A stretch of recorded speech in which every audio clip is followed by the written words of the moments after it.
Welcome to the Ask for Football Army Football Show. The Army Football Show is an insider's guide for cadets, old grads, and college football fans to follow the Army team throughout their season as they seek to beat Navy and claim the Commander-in-Chief's trophy. Ask for Football is brought to you by our sponsor, Jocelyn Bradley Real Estate. Whether you're buying, selling, or just exploring your options, Jocelyn Bradley is the expert you can trust to navigate the real estate market with ease. Visit jocelynbradley.com to learn more. And let's get started at the Ask for Football Army Football Show. Hi, friends. We've got a great interview for you today. Omar interviewed Leamon Hall, class of 1978, arguably the greatest passing quarterback in Army football history. Hall holds the all-time record for most passing touchdowns in a season and stands second on the all-time passing yards list with 5,502 yards. He led the team to a 7-4 record in his first season back in 1977 and won the Commander-in-Chief's trophy. So this dude still holds the all-time passing touchdowns records, and he played in 1977. You may remember Omar's post-Air Force article comparing Cale Hellam's comeback win over the Zoomies last season to Hall's 1974 comeback win. If you don't, I'll drop the link to that one in the comments. That article proved pretty popular with our readers, so Omar followed up with this interview, which we held for the offseason, and here we are. As a reminder, the Ask for Football Army Football Show is brought to you by Jocelyn Bradley, Realtor.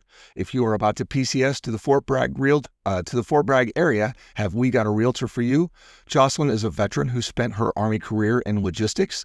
There, she discovered her passion for making a difference in people's lives. She is committed to helping her clients find their dream homes when they're in the market, and she provides exceptional service when she's working for you.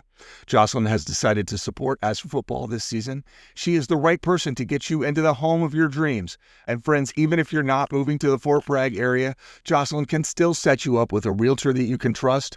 Buying a house is obviously a nerve-wracking process, so reach out to her and help her find somebody that can help you get into the house or sell your house. Telling you, it's easy. Just go to askforfootball.com. She and all of our sponsors have a little business card there. She'll get you set up in a matter of hours. And now, without further ado, here's Omar and Mr. Leamon Hall. Good evening, afternoon, night, morning, whenever you find or watch or listen to this podcast. Well, I'm not sure if it'll be watched or listened because this is going on As for Football.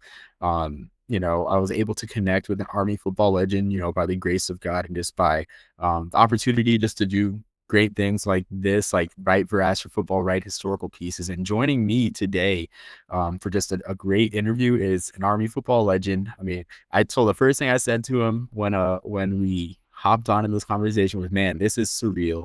I'm joined by Army's second all-time leading passer, Leamon Hall. And I told Mr. Hall that when I was in middle school, I would print articles of Army football in the school library. And then one of the first ones I came across was his Sports Illustrated feature that I've referenced a couple times in a couple of historical pieces on Ask for Football, A Star on the Backside of Heaven. Found that one in the SI vault, printed it out, and put it in a binder as a kid in middle school. Now here we are, almost 15 years later. I'm interviewing the great Leamon Hall. So Mr. Hall, thank you for joining. And how's everything going? It's going great. Please call me Leamon. My dad's name is Mr. Hall. Okay, that sounds great, Leamon. But yeah, just thank you so much for taking some time. And I guess a little background for the audience just on how this came to be. So the week this will probably be released like in the off season. I don't know, January, February, March. Just know it'll be in the off season by the time this is released. And so in November, Army, of course, beat Air Force in that dramatic 20-17 win out in Colorado Springs, and Cale Helms led a last drive. And so naturally, me, just knowing a lot about Army football, I thought there was a game in the past that was almost like this one that we just saw, and it was a 74 game. And so I was thinking, so I wrote the article for Ask for Football, and then after I was thinking, it would be nice if we were able to track down either Michael Marquez, who unfortunately I found out passed away recently, or Leamon Hall, the quarterback who led that drive, which we'll talk about later on in this interview. And so I found an interview that Leamon did with Georgia Southern. So God is good with that. And here we are today. I was able to get Leamon Hall's contact information promptly from the Georgia Southern football, I think, communications group, the people that made the podcast, and was able to send a message. And, here we are. The internet and everything is great. Yeah, awesome. It's really great to be here, and I'm honored to be your guest.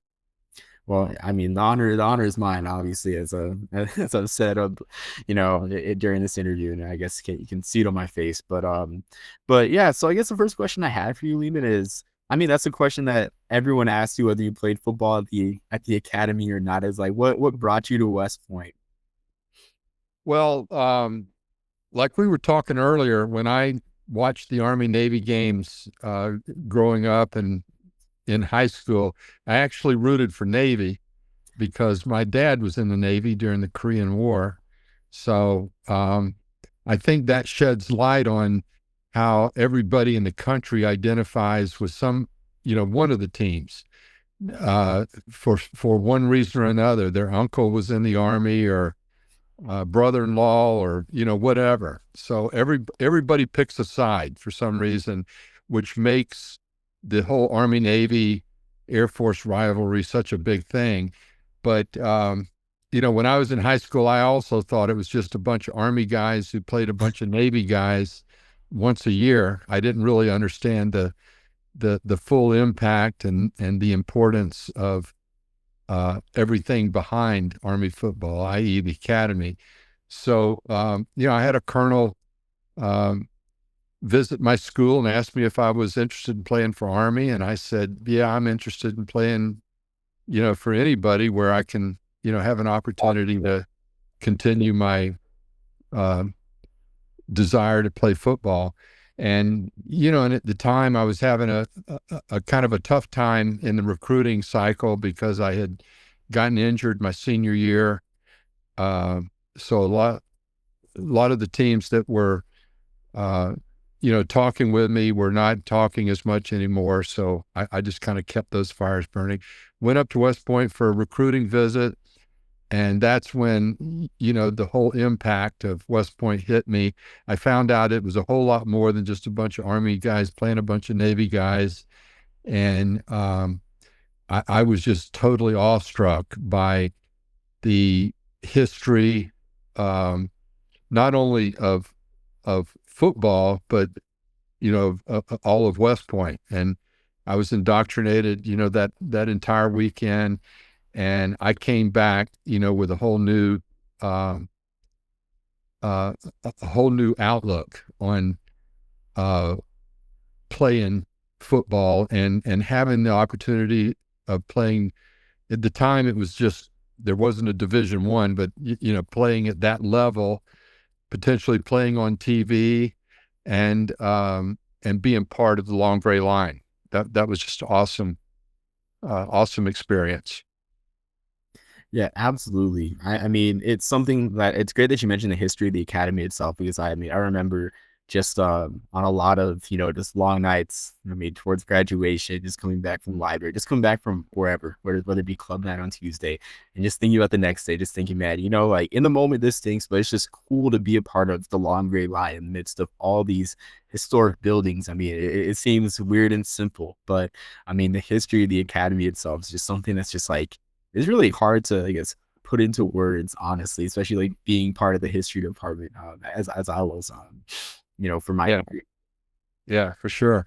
I mean, walking around the same buildings that that MacArthur and Eisenhower and all the great generals, and we had a couple of astronauts at that time. It's just unbelievable to be walking in those shadows. And I would say there are certainly many times when you're not feeling real excited about being at West Point, but there was never a day that I didn't appreciate where I was. Yeah, exactly. That's the same way that I felt. It was tough, but I was always grateful. Honestly, always grateful. Wouldn't trade for anything else. So going to like my next question about your first year at the academy. So, after reading your like the article, the Sports Illustrated featurette, star on the backside, I had one will reference a few times during this interview. You played your first year in 1974 under a wishbone scheme, and of course, that wasn't a scheme that was tailored to your skill set as a great passer that you were. So, what was that first year in the wishbone scheme like for you? Well, it was disconcerting. Although I'm such an optimistic, positive person, I said, listen, I'm here. I can mold myself into this. I'll will myself into being a wishbone quarterback. But just to give you a little bit of a backdrop, the coach had been fired the year before with probably one of the worst records that Army had ever had. I think it was an 0-10, getting beat 77-0 by Nebraska on national TV. During that year, I was actually at the Army prep school. So I had been recruited by the previous coaching staff, and they were in a pro offense, so my skills would have matched extremely well had that staff stayed in place. Well, Homer Smith came in my freshman year, and and as an aside, I have to also say that I ended up marrying Homer's daughter. So, I've been happily married to her for 46 years, but little did I know at the time, that he would become my father-in-law. But when Homer came on campus, the first thing he did was try to evaluate the talent that he had, and where were the best players, the best athletes, and how would it fit into some scheme. And he quickly found out, because the heir apparent quarterback had flunked out of school the year before, that there was really nobody on campus who could stand 15 yards apart from each other and play catch. So he decided to get a couple of the best athletes on the team and make quarterbacks out of them. And he had come from UCLA, where he had made the wishbone very famous out at UCLA. He was well renowned for that kind of offense. And so he put the offense in during the spring while I was still at the prep school. And, of course, when I showed up on campus for Beast Barracks, they already had the wishbone in and had a couple quarterbacks lined up to run it. So I was way on the outside at that point in time, but I worked really hard to put my best foot forward, so to speak, and to show what I could do. But I think the biggest breaks came for me when, we had some pretty good success with the wishbone. We played some pretty tough teams and did fairly well, but we got into situations during the game where we literally could not complete a 25-yard pass. So Homer decided that he wanted to do something to kind of bridge the gap with that. So he created this specialty team of just passing, and I was the passer for that team. So it was a bunch of JV players who weren't even on the roster, and we would practice separately on a separate field. A lot of the players kind of laughed at us, thought it was a little bit of a joke, so on and so forth. And then, and I know I may be getting ahead of a couple of your questions, but I had a specialty coach, Mike Michele-Eunice, who, passed a few years after I graduated. But Mike worked with me day in and day out, teaching me timing and steps and fundamentals, and he just drilled me constantly, even to the point of irritation. But we drilled every day with a few specialty receivers. We only ran a few plays that we mastered, that we literally could probably doing our sleep on the steps, and it was all based on timing. And week in and week out, Homer kept saying, get ready, be ready to go. It could happen any day. And that happened for like 2 games where I would warm up on the sideline and never get a chance to come in. And finally, it was the Vanderbilt game when we were getting beat pretty convincingly, going into the fourth quarter, that he called on, as we got our name to be known, he called on the bomb squad. And we went out onto the field. This was the Vanderbilt game prior to the Air Force game that you alluded to earlier. And during that game, I just remember us all going out on the field, and I was the only person who went into the game who was on the roster and actually had a varsity jersey on. The rest of the guys were JV players who had JV uniforms that were just a little bit different than the varsity uniform. This was back, when there wasn't Nike didn't have all that money into athletics. So, the announcers trying to figure out who all these guys were coming into the game. They weren't on the roster. But anyway, that was kind of funny. And I just remember stepping away from the huddle because this had been a dream of mine, to play in a Division I game, and then later a dream to be the Army quarterback.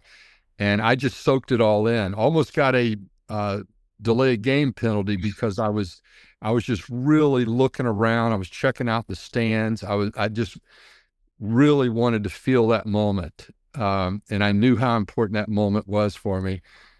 And from then on out, we had like 12 completions in a row. It was like taking candy from a baby with Vanderbilt. We just marched right down the field.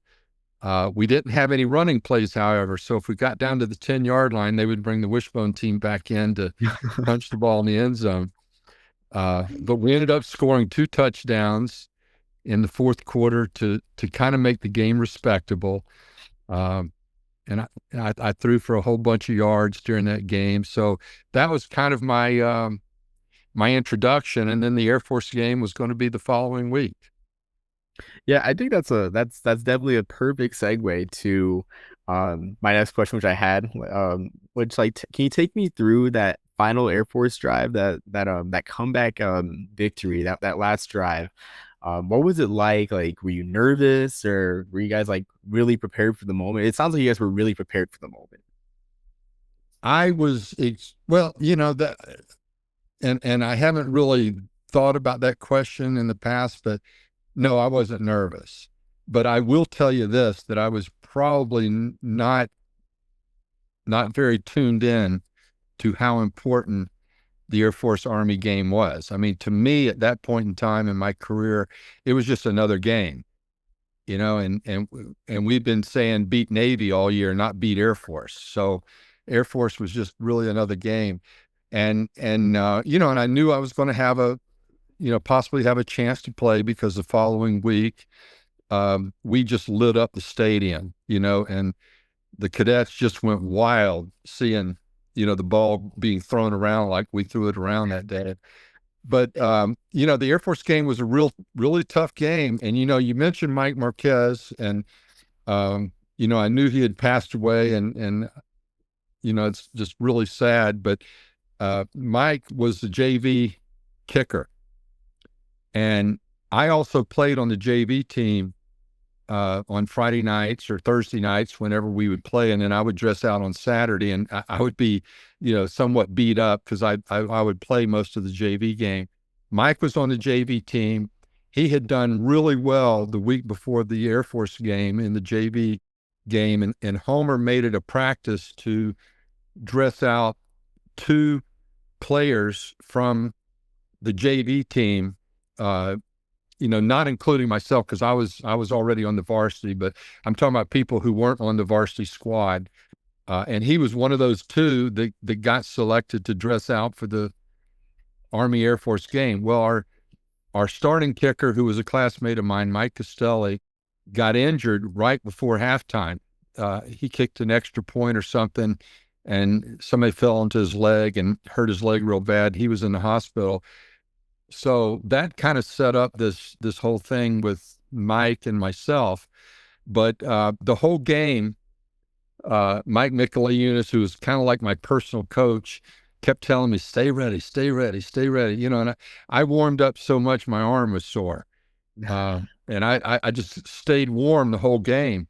And it wasn't until we got down to the fourth quarter, our last drive, that Air Force kicked us deep in our territory, somewhere around the 20, and had one more chance to to beat them. And I was just over there warming up, and I heard Coach Smith say, bomb squad, bomb squad. And I'm like, oh my God, they're going to put the bomb squad in when in the last drive of the Air Force game. And so that's how it went. And we just drove right down the field. We got within field goal range. And that's when Mike Marquez got his chance. He was the only kicker on the team at that point in time, came in, kicked the winning field goal. And I don't think Mike ever kicked in the game again, because Mike Costelli was our kicker. But what a great opportunity for him, and, in the bomb squad. And from that point on, the bomb squad was pretty important on campus from that time on.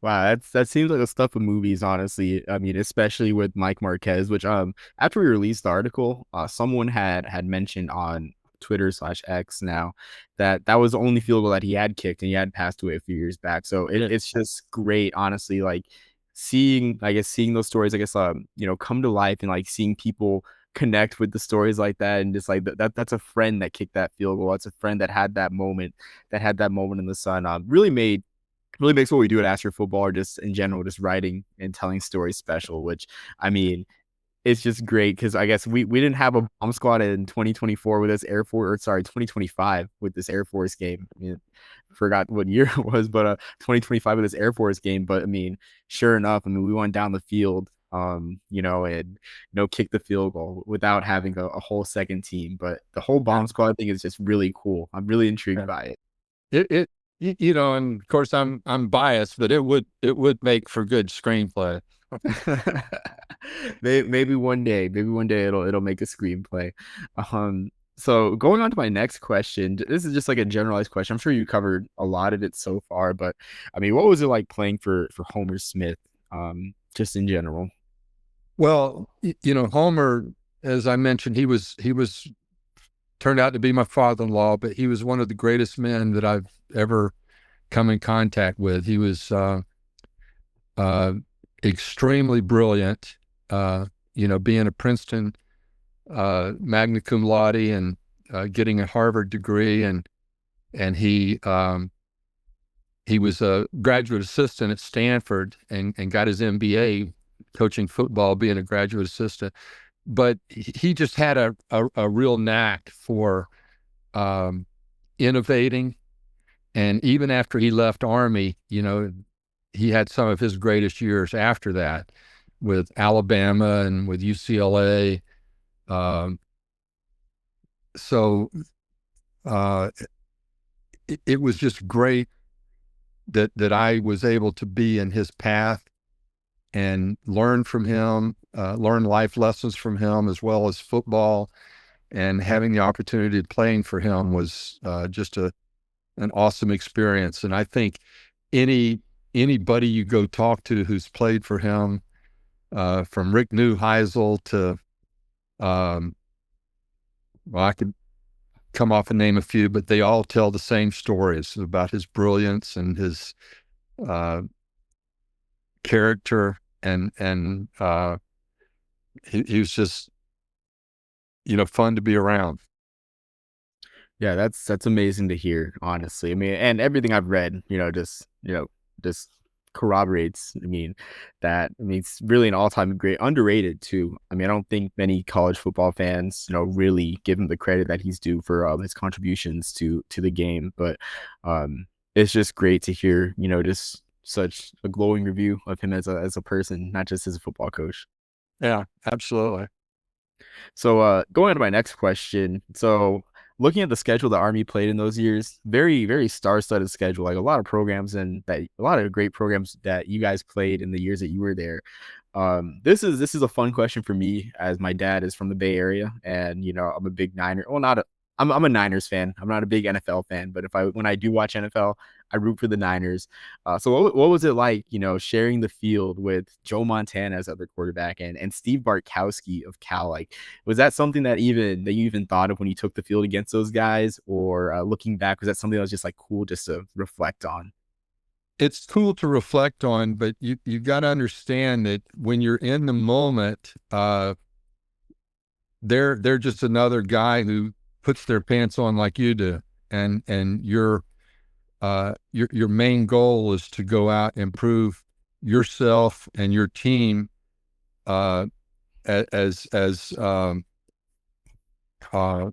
deserving of being on the same field, regardless of how great they were.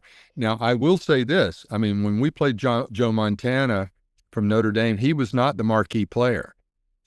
He did not become a marquee player until I believe, if I'm not mistaken, you'll have to check me on this, but I think when he played Texas in the Cotton Bowl his junior year, and he threw for like 600 yards or something and helped Notre Dame win the national championship. And that's what catapulted him to stardom from that point on. But yeah, looking back on it, it's a great thing to see all the players that you played against, and some of them, end up becoming Hall of Famers and what have you. But you bring up a really good point. And at the time, we were, to compare it to today's time, we played the, what do they call the Conference of Five or whatever? Oh, a group of five? Yeah, group of five. We played group of five week in and week out. There were very few off games, so, and that was one of the things that really intrigued me about going to Army was if I'm not going to play for, a Florida or an Auburn or, one of the Southern schools that I was really enamored with, I was at least going to get to compete against them.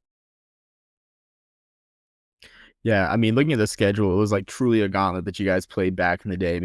Teams that I wish that we played, more often or even at all nowadays. Be careful about what you wish for, though. Well, that is true. I'd say on a more occasional basis, because I think I remember when I was a plebe, 2017 Duke came into town, and that was like that's probably one of my favorite things to look back on. Like, I always tell people too, like, I always kind of joke around. I'm like, yeah, like Daniel Jones, that guy's nothing. Like, I was in the stands when we shut him down back in 2017. And then so I've seen both sides, the good side when we knock those teams off, and the bad side. Like in 2023, we were doing a field exercise, and I took a break to call my mom, and I was like, man, I'm like, did you see the Army score, Mom? And she's like, no. I'm like, I think we're back to the bad days, when we got beat 62-0 by LSU. So I've seen both sides of the power teams, but looking at the schedule that you guys played, like, and how respectable it was in most cases. Like, I didn't even mention the Pitt games where you guys were competitive against Pitt, Tony Dorsett, Matt Cavanaugh, all those guys. What a gauntlet you guys played back in those days. Yeah. And I think the thing that's most amazing about it, and this really kind of goes back to Homer too, is we were tremendous underdogs, and we didn't feel like we were underdogs, and we hated being pigeonholed into that. But in reality, we did not have by and far the athletes that any of these teams had, and we were extreme overachievers individually and as a team. And I think a lot of that came from the coaching leadership. I think a lot of it came from player leadership. My senior year, Chuck D'Amico was the captain of the defense, and I think he and I, really helped instill an attitude of, we can't be beat, and week in and week out, we knew that we had a chance. We knew it, although no one else knew it, and I think that really helped us play above our level. I honestly believe going into the Navy game, we probably shouldn't have beaten Navy my senior year. They were a better team. I think they probably man for man had better athletes than we did that year. But it's not always the best player or the most athletic player. I think it says something for the little guy and the guy who's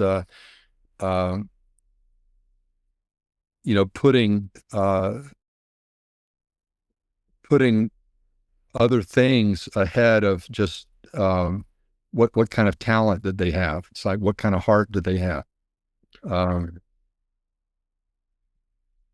Yeah, I think you summed it up perfectly. Especially now. I think now with that draw of Army football, now that Army is back and prominent and able to compete regularly, I think even people that have no stake in Army football, they don't have family that served in the Army, they aren't West Point grads, they don't go to West Point or whatever it is. I think they enjoy seeing Army and Navy and Air Force, for that matter, all compete against, bigger programs. I know this year, of course, we beat Kansas State, or in 2025, this past season, we beat Kansas State. So I know that that's something that even non-Army fans or something, that people were just really thrilled by that too. Just seeing, and I think like you captured it, like the whole underdog, not mentality, but just the ability to play above oneself, to play against teams that, theoretically you shouldn't beat, that the odds say, that the paper says you shouldn't beat. So I think you captured it perfectly with these, in talking about just these challenging games that you played in the time that you played at West Point. Yeah. I you being a history major, you can probably go back into history and think about, battles we won and wars that we won that had those in leadership, and those who were, on the battlefield had taken the belief of what everyone else thought or that they expected from them. They may very well not have won, and we may not be the country that we are today, because that is the American spirit, and the American spirit is being bigger than oneself, and knowing that, if you get a number of people together who have a common goal and who really believe in that goal and 100% dedicate themselves to that goal, it can be achieved.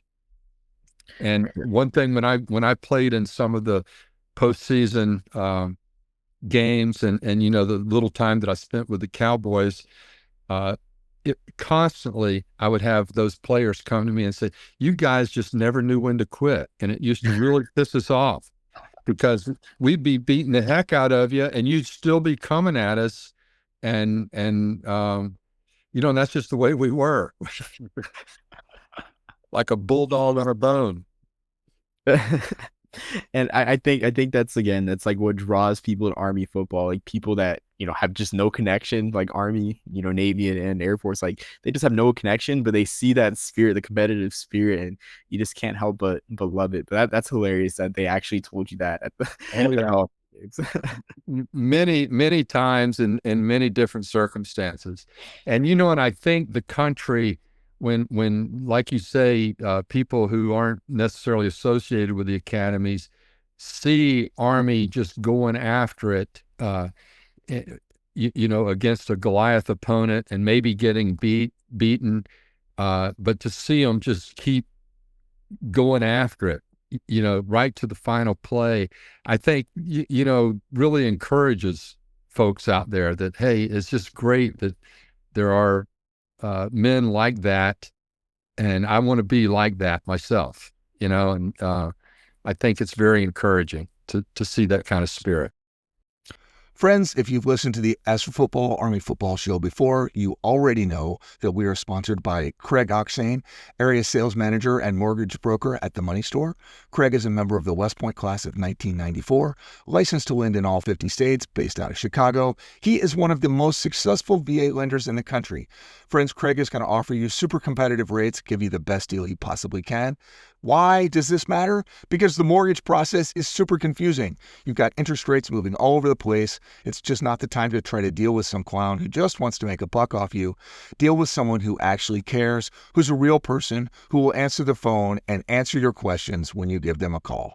That's not a call center, not some random big box bank or mindless website. And as we've discussed before, this is how the West Point Network functions. Craig is helping us stay in business here at As for Football, and we're trying to help you get the best deal on a mortgage that we possibly can by introducing you to the very man that you need to meet. Plus, Craig does not charge lending fees for veterans. That's a huge savings. It's like $1,300, guys. Save that money. Save yourself $1,300. So Craig Oxane, area sales manager at The Money Store. Like Jocelyn, Craig's business card is up on our website. Just go to asforfootball.com. He'll get you set up in a couple of hours. Thank you. I think that's perfectly said, really. Just that Army football, just being a model to just Americans, really. It's just a great thing to think of. In a way, it's just more than a game, honestly. Yes.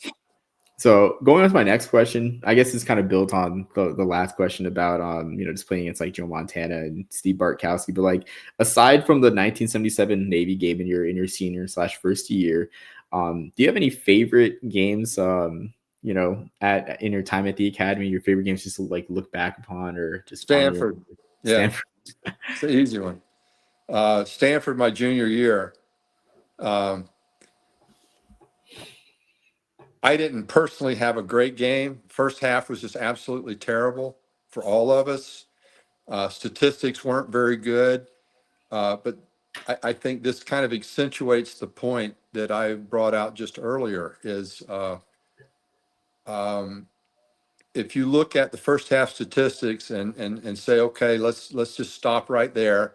We'll call it. That's the game. We would have been down 20-0. I think I would have had, 5 out of 18 or 20 passes completed. And it would just been a tragedy, right? But we came out in the second half and, really put it on them. We ended up, the game ended up a last second touchdown, and we went for 2 to beat them instead of 1 to tie them. And one other thing, back in those days, there were no ties. There was no overtime. So if you ended up in a tie, it was a tie. And we decided to go for 2 at the end of the game. Little pass to Clenny Brundage in the corner in the end zone, and the place just went crazy. We got a 15-yard penalty for unsportsmanlike conduct, mostly from the stands, because they thought the game was over, and there was about 30 seconds left with one of the best passers in the country on the Stanford side. And I think at the time he was the best kicker in the country. And so we gave up 15 yards, and and all of a sudden he's in place to kick. I'm not going to call it a chip shot, but it was something he would probably make 7 out of 10 times. And he shanked it, and then we went on to win. But yeah, that was by far one of the greatest ones. And Tony Hill was one of those guys. He was at the Cowboys when I was there, and we had a good laugh about it, because the year before I told Tony Hill, I said, you were the motivation for us whipping your butt that year, because the year before, when we played you guys out in Palo Alto, you caught a 67-yard touchdown pass at the end of the game. And then as you're going in the end zone, you turned back and put the ball in the face of our defenders when we were already the game was out of reach. And we never forgot that, Tony. We never forgot. And, so anyway, you talking about some great ones. He was a pretty darn good player himself. Yeah, I had never that's one game that I missed actually, just in doing research. I mean, I never really looked into that Stanford game. Really, I think the Eastern games kind of caught my eye because, just naturally, like, I mean, I grew up in Massachusetts, love Northeast ball still to this day. But I mean, I didn't realize that Stanford game was just such a, an instant classic, I guess, for lack of a better term. So I mean, I mean, I learned something. I mean, that's amazing. Yeah, no, it definitely sticks out. So you mentioned Clenny Brundage, of course, one of the great pass catchers in Army football history. So, what was your guys' connection like? I guess did you guys like? I guess how great was your guys' chemistry as a tandem? Well, first of all, Clenny and I had a history because he played for Oviedo High School. I played for Apopka in Central Florida. Um, he was 2 years, I guess, 2 years behind me. Yeah, 2 years behind me in class, but I was really 3 years older than him because I went to prep school for a year. So he would have been I guess a freshman, sophomore when I was a senior, and I was pretty cocky in high school. I and I was a pretty decent basketball player, and and we would constantly beat his team, and I know he hated it. Uh, but so automatically coming into West Point, there was a rivalry there, and we would talk smack with each other, and of course Clenny was younger, so I'm like, you're the new kid on the block, you gotta you know stay in your place and do what we tell you to do, and you'll be fine. And of course, Clenny, being a great athlete and a great person himself, he probably didn't take too kindly to that. He was ready for his stardom, which he really was ready for. And I will tell you that Homer used to always call us uh, Blenny and Blenny and Bremen, just to kind of mix us up because we were frickin' frack as far as uh, the duo is concerned. But I had the greatest amount of respect for him as uh, particularly as an athlete, and he was a very, very great basketball player as well at Army. Yeah, absolutely. I think officially, I think he's in the Army Athletic Hall of Fame under both sports, if I'm not mistaken, not just football. Well, I think when you go in the Hall of Fame, you go in, it's the Army Sports Hall of Fame. Okay. So there's not a specific football or basketball. Everybody's inducted into the same Hall of Fame. So yeah, I mean, there are players, especially back in the old days, you'd have a lot of multiple sport athletes. But I think that for those who excelled in one sport, certainly playing a second sport helps in the overall aura of their capabilities. But Clenny was a bona fide great player in both. Yeah, absolutely. I mean, his stats are staggering. I mean, I'm more familiar with his football stats, but looking at his basketball, I mean, Army basketball hasn't had many great years, but man, he contributed a good amount to the program. Yeah, for sure. So going on to, I guess, more detail, talking to 1977. Um, I guess we'll talk about the Navy game. Like going to that 1977 Navy game, Army hadn't scored more than 6 points against Navy since 1972. They'd only scored one touchdown since in that same span, which I think you scored with. I think it was on a quarterback sneak in '75, if I'm not mistaken. Yeah, could be, but I don't remember any of that stuff. All I um, all I remember is the '77 game. The rest of them were, blurs because it was just so disappointing to beat Air Force 3 out of 3 out of 4 years, and Air Force beat Navy 3 out of 4 years, and Navy beating us 3 out of 4 years. It was just, really aggravating on why we would have Air Force's ticket, and then but we couldn't beat Navy, and it really stuck in our craw for all those years, leading up to that 77 game. Yeah, so with that 77 game, like, can you take us like into I guess the emotions, like the feel of it? I mean, I think that's one of the coldest Army Navy games ever, if I recall correctly. And just everything that was with it. Like, it's also one of the most exciting ones too. I mean, with Navy having a goal to go situation, almost beating Army. Like, I guess, can you just like take us in, like just immerse us into just what the 1977 Army Navy game was like? Yeah, well, it was a tremendously cold day, and I think I don't know what history would prove out, but I think it was the coldest Army Navy game. It was so cold that my future wife stayed in the hotel room to watch the game, and it was so cold that I didn't even want to make the team go down in warmups and sit on the ground or lay on the ground before the game. Although we had to do it in order to stretch, but the ground was hard. It had rained a few days before. It was ice. We had a lot of players who wore high top shoes, and then we had the wooden goalposts. I mean, it was a throwback. It was a throwback to throwbacks.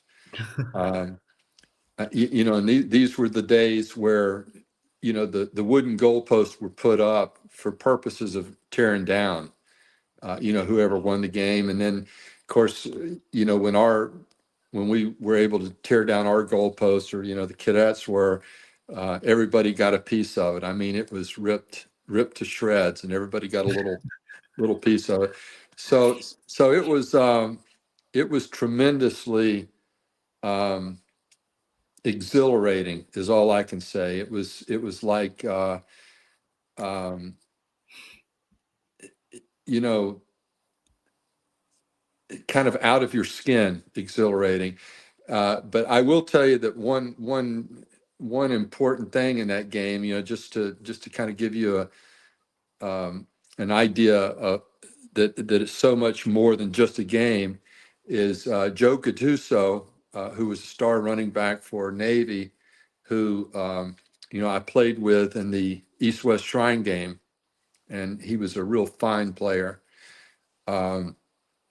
He came into our locker room after the game and congratulated several of us. And I'm like, wow, in 3 years, I never did that. And I don't know that I would have done it that year. And I said, that just takes a tremendous amount of character. But I guess, if you'd beaten somebody for 3 years, you probably felt so sorry for them that you're glad to go in and, wish them the best. But that always stuck with me. His graciousness and, in that moment. Yeah, so you mentioned Gattuso, and that reminds me of course, he had the halfback option pass that fell incomplete on fourth down. Yeah. Can you take me through, I guess, your emotions and your nerves, like seeing Navy drive down on that final drive? Well, it was, it was like you're just in your own nightmare, knowing that they have the capability. And then when you actually see it happen, but they got down. I think they were a little bit inside the 10, maybe 7 or 8 yard line, fourth and goal. And like I said earlier, there were, you didn't go into overtime, so they had the chance to tie us, and they decided not to. They decided to go for the win, which I have to give them a lot of credit. And we were able to stop them. And the fact that Joe was right-handed, and they put him on a sweep to the left to throw to the left, to this day just still kind of baffles me. But I think that's the way their coaches thought. They were just so let's pull something out here that is just um, not conventional, and thankfully it didn't work. We had them covered, and we were somewhat expecting something like that. Yeah, that's I mean, what a relief it was for him to, I guess, not make that pass, and just for Army to beat Navy for the first time since '72. Really an underrated game of the series, in my opinion. Just with the amount of star power relative to the academies, because I mean, not just Gattuso. I think Phil McConkey would have been in his junior year there. Senior year. Oh, senior year. So yeah, McConkey's one of my favorite. I guess if I had favorite Navy players, McConkey would be one of them, just because his story is just so great and inspiring. And I guess like in the footage I have seen, like as a deep threat, he's a fun watch. He really is a fun watch. In those old Navy footage. But Well, I guess he was also had a chance. He was recruited to West Point. I wish I could validate this with Homer today, but what I had heard is we decided not to go after him really that hard because he had too small of hands. oh man, I wish I didn't hear that. Oh Yeah, man. I didn't like hearing it either, because I would have loved to have had him as one of my receivers. It was truly amazing. I mean, I think like I've said on the record that the guy that Navy has this year, Eli Heidenreich, that he is the most talented guy that they've had playing the receiver position since Phil McConkey. It's been a while since they've had a guy like McConkey, and Heidenreich this year is definitely making a run for, or giving him a run for his money. But I just did not know that he was also recruited by us. So that's very disappointing. I'd like him even more if he played for us. For sure. So going on to my next question. This one might I guess might be kind of a bitter one. So like, how did not having an opportunity to play in a bowl after 1977 feel? I know the Independence Bowl had given Army a look, but I know that the Department of the Army had intervened before, notably in 1967, in preventing Army from going to the Sugar Bowl, when the Sugar Bowl invited Army that year. So how did that feel, just having a great year, 7-4, and just like not being able to, be the first West Point team to play in a bowl game? Yeah, well, and it's hard to put it's hard to understand the feeling in 1977, based on today, and probably based on, what you've been used to. I mean, this day and age, half the teams go to a bowl game, right? I mean, there's a bowl in almost every city. So back then, bowls were extremely coveted. Okay. And the Independence Bowl was probably the lowest tier of the bowls. And rightly or wrongly, I think there were people in our administration, particularly the current athletic director or the athletic director at the time, who didn't feel the Independence Bowl was worthy of West Point. And I cannot, I don't have real firsthand knowledge, but my understanding is that we could have been invited to the Independence Bowl. That between the administration, Department Army, they put a kibosh on it, because it wasn't quite up to Army and West Point standards. And I think there are a number of us who kind of got that information later down the line that made us a little bitter, not having that chance to show our wares. But that's something you could really research into. But I do think that there was even more of an opportunity than how you laid it out, for us to have gone to that bowl.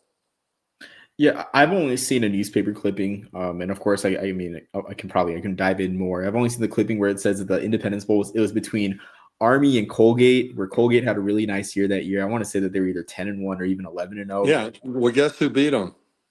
You guys did. Our Army did.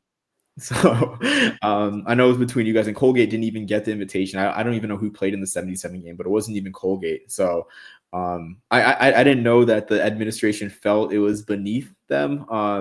And I guess it's a good thing that it was the Independence Bowl that they shot down, because the last time that the Department of Army intervened with the bowl game to that point, the Sugar Bowl, the mess hall didn't have any sugar. So I mean, you can't there's not a food commodity with the Independence Bowl that you can take from the mess hall. So I guess that's a good benefit there.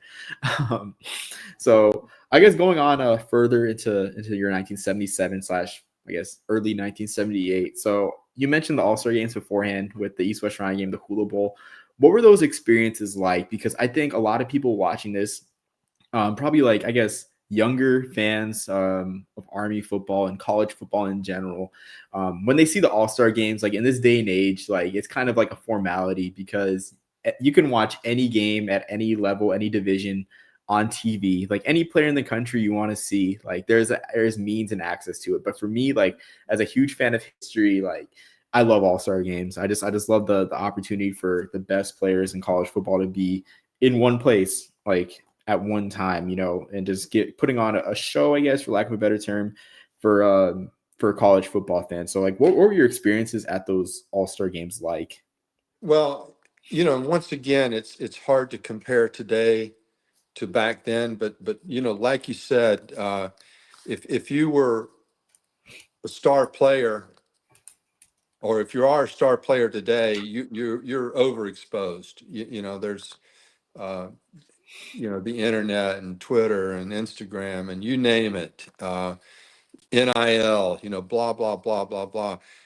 Back in the day, we were sequestered.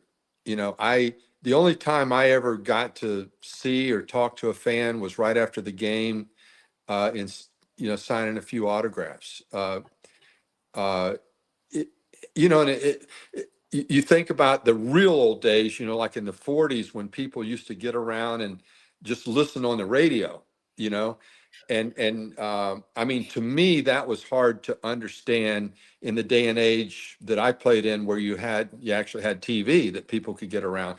But there's that big of a difference today as there was between when I played and the 40s, when people used to get around the radio, as far as exposure, as far as um, um, opportunities uh, for exposure.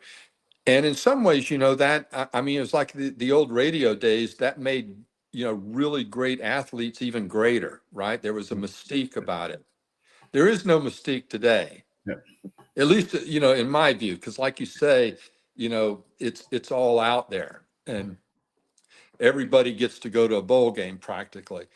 So that's kind of giving you a backdrop to how I felt about the honor of going to a postseason bowl game, and it was a humongous honor to me. It was a personal goal that I certainly didn't make note of to anybody, but it was something that I really wanted to do. And I think that in that day and age when there was no exposure, and you were sequestered so much, and you didn't get the experience of being a college athlete, really. It was different being an Army athlete than a Penn State athlete, and what they got to experience. And so it was pretty cool that for a week I got to experience that, with other players, and from different teams, many of whom I had played against, and being like one of them, just a college football player versus an Army football player. So it was a neat experience. Um, and in the East-West Shrine game, I was elected co-captain along with Larry Bethea. And Larry, who was another who passed away several years after his playing days at the Cowboys. So those were huge honors. It was just, and that's what they're meant to be. They're meant to be, honorable things. And Gattuso was at the East-West Shrine game, and that was kind of neat, getting to hang out with him a little bit. Yeah, that's just great to hear. I mean, and I hear stories like that, and I'm like, man, like this is just the great side of college football, you know. And I mean, NIL, all that stuff today, like they're not inherently bad things, but they take away from just the experiences and like the way that we treasure things like All-Star games, where like all the great players are there at once, and the friendships and the bonds built. I mean, I'm a huge fan. I'll always be a huge fan of All-Star games.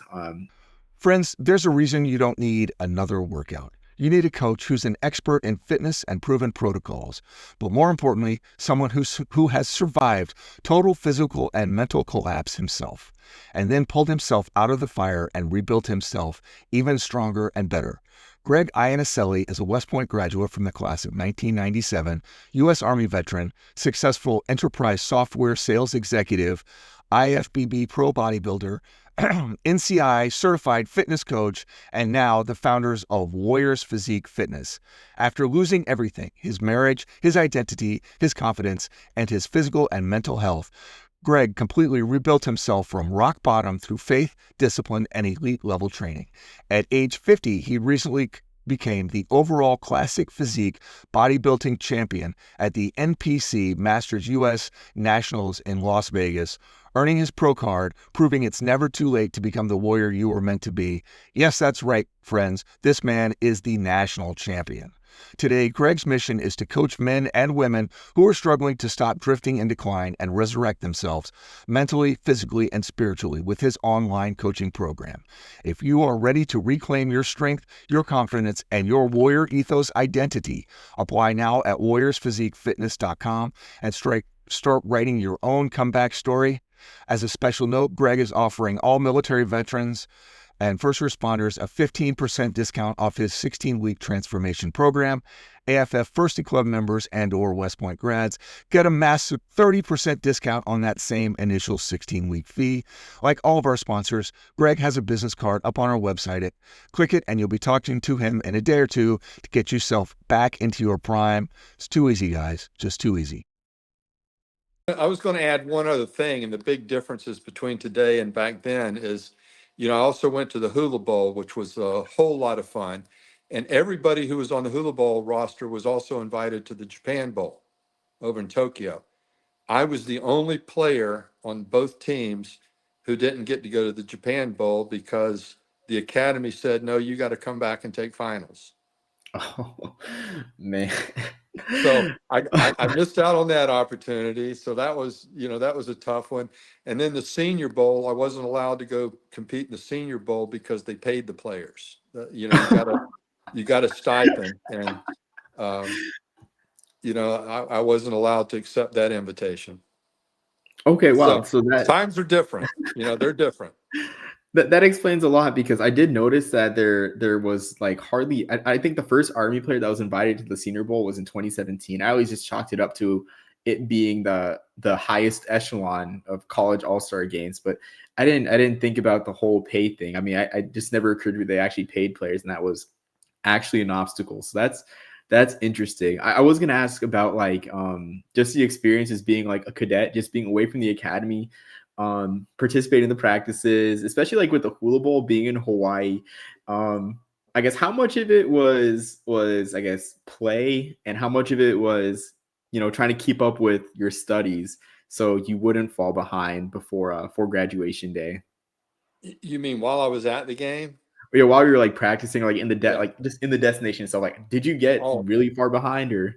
yeah. Well, I stayed far behind, but I got farther behind because when during those 2 weeks, the East West game and the Hula Bowl, I was totally immersed in that experience, and I wasn't going to let studies get in the way of that. I mean, I wouldn't either. Man, like especially like it kind of, I wouldn't say it hurts me, but it's kind of makes me sad that you weren't able to experience the Japan Bowl, because that's one that I look at in old media guides and old newspaper clippings. Like, man, like that's something cool. I wish we had today, like the Japan Bowl. Like we have the Hula Bowl back nowadays, but it's in Orlando. I mean, it's definitely not the same. But man, it's just Wait a second, interesting. the Hula Bowl is in Orlando? Yes, it is. Well, it was in Orlando for the past few years. Now it's back at it. It's in DeLand at Spec Martin now. And Oh. it it's a weird situation. I went one year just because of the Hula Bowl name, but it definitely wasn't the same. So No, yeah. it's not the same. I mean, you know, Hawaii versus DeLand, I don't think there's any comparison. I know DeLand very well, so. Definitely not. But yeah, it's just a different timing with these all-star games. But I guess going on I know you mentioned your time with the Cowboys trying out. So I guess like just in pursuing that pro dream, with the Cowboys, with the New Jersey Generals, and the Arizona Wranglers, like I guess what were each of those experiences like for you? Well, the Cowboys was a tremendously rewarding experience that I even cherish to this day. Just what exposure I got there. The Generals and the Wranglers and the Winnipeg Blue Bombers for a couple of weeks. Not so much. I mean, it was, of course, the USFL was just really trying to figure itself out, and it was, maybe a little bit chaotic. Um, so it was more of a job, you know, going to work every day and doing what you could do to stay on the team and be able to play. The Cowboys was truly an experience. I mean, it was a class organization. I was there with really class people, particularly, Coach Landry and all the people he had around him. Great players, many of them in the Hall of Fame now. I mean, Too Tall Jones is one comes to mind, and Dorsett and Randy White, and I could go on down the list of all the great players and the great coaches. I mean, the coaches that I had while I was there, all of them ended up being head coaches in the NFL themselves. So just a great experience. And the thing that I would say about that is, the edge between being the last guy who gets cut and the number one quarterback is razor thin. Where in college, it's maybe an inch thin, and then in high school it's a foot. So the difference between being the guy who plays on Sunday and the guy who gets cut, a lot of times is being in the wrong place at the wrong time with the wrong people, and timing. Uh, I mean, all you got to do is think about Brady. If his, the fellow, I can't remember his name right now, but if he hadn't got injured, there never might have not have ever been a Brady. You never know. But here's a guy who, was a really, really good college player. Nobody knows much about his college career, but got a chance, right time, right place, right people, and made a huge mark. So I didn't have a whole lot of things going for me, being a 25-year-old rookie, having been out of really strong competitive football for 5 years. And that was one reason why I, played with the Doughboys, to try to keep as much edge on as I could.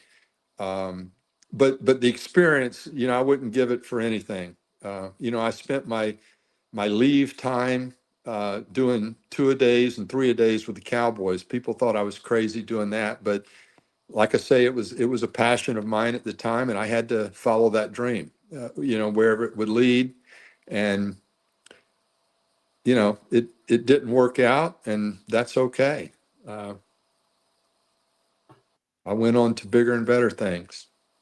Yeah, absolutely. I mean, just the experience itself and just like pursuing the dream, it's truly amazing. I mean, and I can relate to it in kind of a way, just like been taking like weekend passes to cover games, just to be in the press box and Sure. build connections. I mean, of course, like it's nothing compared to being an NFL quarterback, but it's a passion. That's something that I mean, it's not crazy to spend, I guess, vacation time, off time and pursuing it. So Yeah. it's just great to hear, honestly. Just just the experience that you had. I'm surprised too, I guess, about the way that you perceive the USFL as like more of a job, because I mean, I I mean, I've looked at the history of the USFL. I mean, when it came back in 2022, like I was thrilled to see it come back and really got into the history of the league, and it seemed like a very exciting operation. But that's just interesting to hear you say it's like more like a job, and just kind of the growing pains that was associated with the startup league. Just nothing like the NFL. It's like the difference between presidential ball and a high school dance. That's a funny comparison. That's hilarious. Well, so I guess the final question I have before we wrap things up, Leamon, is just with Army football today, the state of Army football. I'm sure you've seen the ups and downs. Since you graduated, of the way that the program is now. The program's on a consistent basis, not throwing the ball much, but winning consistently. Where years like 2022 and 2023, where we went 6-6 in back-to-back years, was considered a disappointment to a lot of the fan base. Excuse me. So I guess, what's your current thoughts on what's your current thoughts on the state of the Army program? Whether it be anything from the scheme, like you wish we threw the ball more, or just like the way that we're perceived nationally. It's like, what are your thoughts on just Army football nowadays in general?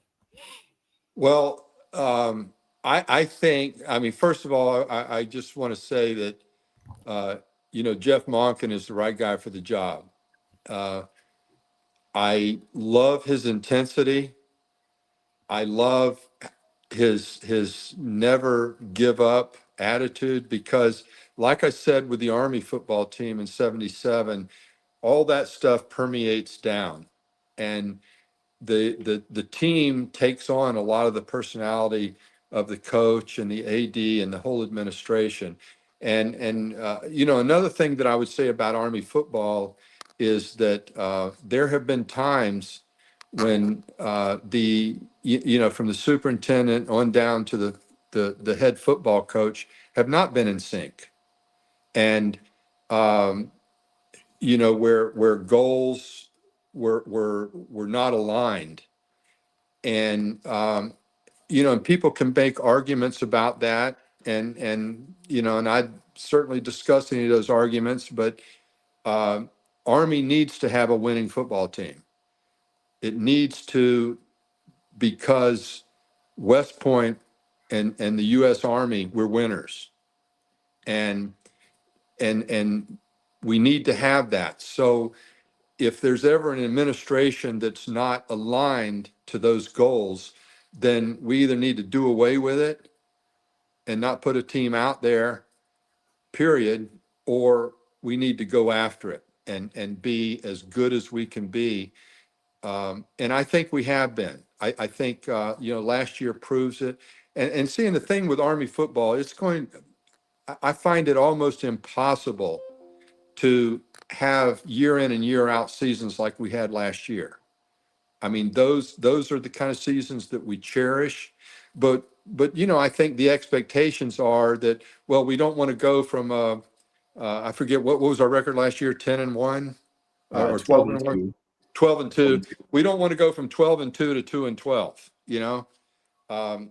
That would be unbearable. And I think that we're in that direction now where we're going to have some building years. And we're not going to be 12-2 every year. We're not going to win the AAC every year. We may not go to a bowl game every year. Navy has learned that recently, but to be competitive and to have a winning record, and that's important, to be winners. And I salute our school, our administration, our team for being aligned to that.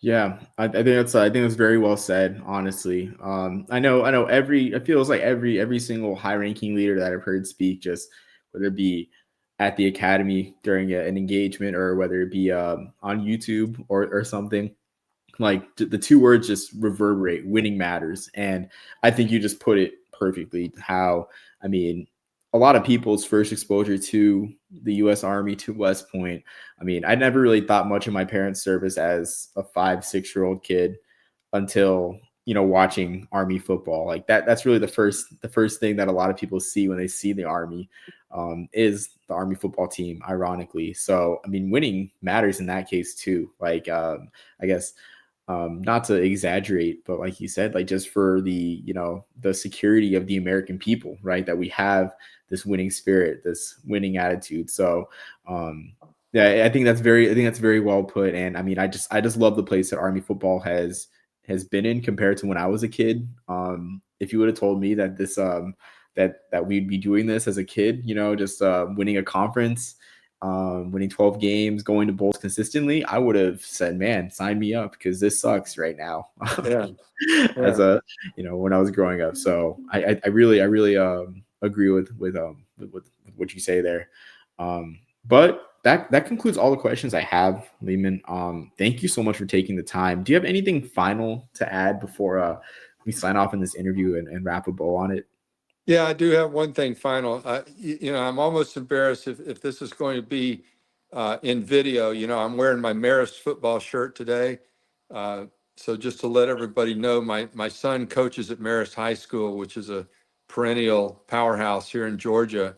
And tonight is their first playoff game. So I've been in game day uniform all day. So if I'd have been smarter, maybe I'd have worn my Army football sweatshirt. But I'm At least for one of Marist us today. I'll be rooting from afar. At least one of us is in Army regalia right now. But thank you again, Leamon. Really appreciate this conversation. Really learned a lot. This is honestly like something that, I guess looking back, 12-year-old me would have enjoyed seeing me do, just going in time and seeing me do. So thank you so much for the insight, for just the reflection, and just the lessons on the history of Army football, just like this oral history. As a historian, oral history is just as important as written history. So this is something that I truly treasure, and just thank you so much. Well, and I thank you for giving me the opportunity, because I think it's important too. We had some great times. We had a great team, and we had some really great players who have gone on to great things. And if I can be the spokesperson for that, to honor them and to honor what they did in 1977, then I'm very humbled to do that, and I take every opportunity I can, to lift them up, because any success that I had, I like to believe it was their success, and vice versa. Absolutely. Football is the ultimate team sport. I mean, it truly is. And I'm just glad that you can come on and just share the stories of the 77 team. Maybe one day, Ask for Football will get a couple more guys from that team, just as part of off-season interviews, or just other great Army teams in the past. But just thank you again. Just really enjoyed this. And I'm sure, I hope the people that do watch or listen to this will just learn a lot, and just that fascination with that great 77 team, just that era of Army football just comes to life. Yeah, well, give Chuck D'Amico a call sometime. You'll get a different perspective from the defensive side of the ball. Okay. I'll write that down, and I'll try to see if we can get connected. I'll definitely text you about that. About that, Leamon. So yeah, that sounds like a plan. But thank you again, Leamon, for joining. Really appreciate it. Really grateful to do this. Also grateful for Army paternity leave too. I know we talked beforehand that they didn't have that when you were around, just to be able to take an hour off and just do that, while the baby's sleeping. So so thank you again. Okay. Well, thank you. Have a great day. Thank you. You too. Okay. Bye-bye. Thanks for listening to another episode of the Ask for Football Army Football Show. Big thanks to our sponsor, Jocelyn Bradley Real Estate, for supporting us and the Long Gray Line. If you're looking to buy or sell a home, reach out to Jocelyn. She's got your back. Don't forget to like, subscribe, and share the show with your friends. And as always, beat Nate.